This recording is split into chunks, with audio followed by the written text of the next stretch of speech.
Vaina chuan guitar lesson thar kan zir ho lenga vaina kan zir ho le tu chu kar ahla ti hla kha a ti hla thang ro moi hla sakha guitar a perdan kan zir hawang hela hi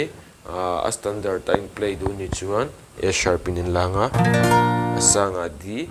eta point F me dia eta po F eta po A sharp ka me thei po ko tien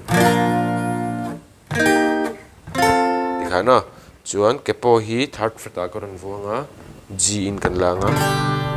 sanga C nyama dia A sharp ya khan G ka phang to a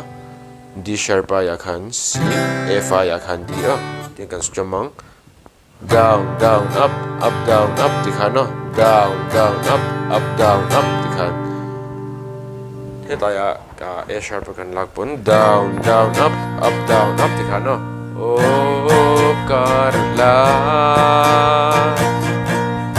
lai mi u na na lam la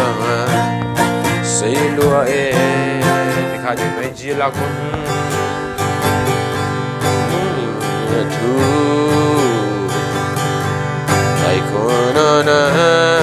theng zo bang mo kadiruna katia strum khani mai a ala nen karon play mil lenga uluk theng berin lo ngai thlale don